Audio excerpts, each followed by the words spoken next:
Yeah, as of now, we have about 107 cases of attacks on persons with albinism.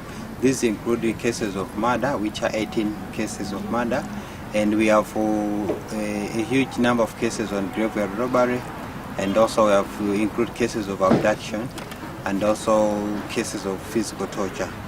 And we have a few cases that were committed through the name calling and all that. But the majority are around the abduction of men and children, and these female kids with albinism have been the most vulnerable. So Lucia case was also kind of a tricky case, in the sense that the gangs came late at night, around midnight, and they were like pretending as if they're shouting for help. Mm-hmm. So when the husband noticed that, and Lucia herself also noticed that, they all waked up to say, listen to what is happening outside, somebody's shouting for help. So when the husband went out to see what is happening, then the people attacked the husband.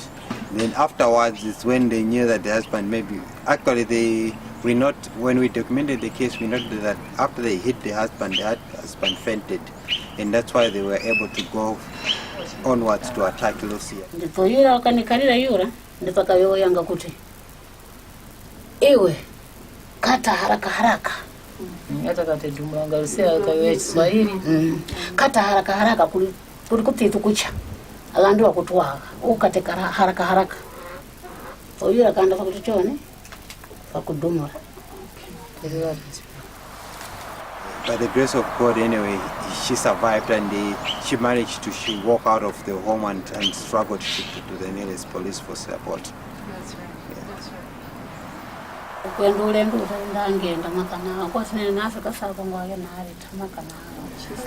Yeah, we don't have really a clear idea on how much this part are costing, but I think with our work with our partners in Tanzania and some of the cases in Malawi, they still promise a huge amount of money. We have had cases in Malawi, the suspects were mentioning about 40 million Malawi kwacha, which is a lot of money, but we really don't know whether that was the truth or not. So Morton is one of our members who was attacked also, just because he has albinism.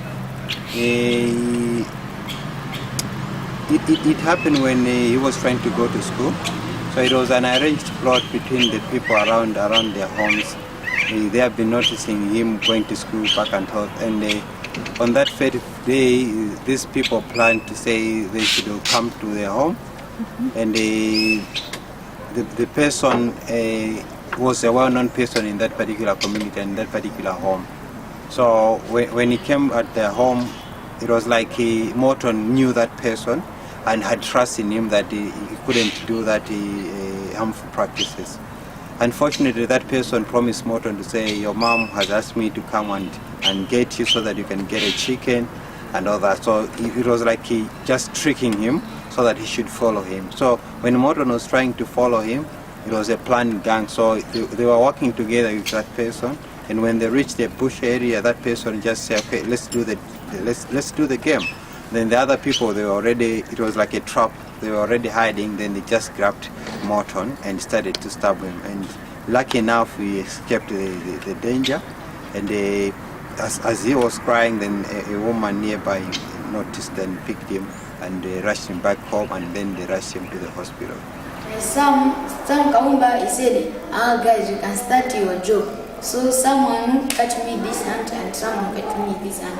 So they take knife and cut me here, and so me I push one guy for this one, and this one they want to do stones for me. So me I just jump, and someone at the back want to cut me again. So for blocking I just do this. So they're cutting me here. So me start running. Yes, so when the cases we were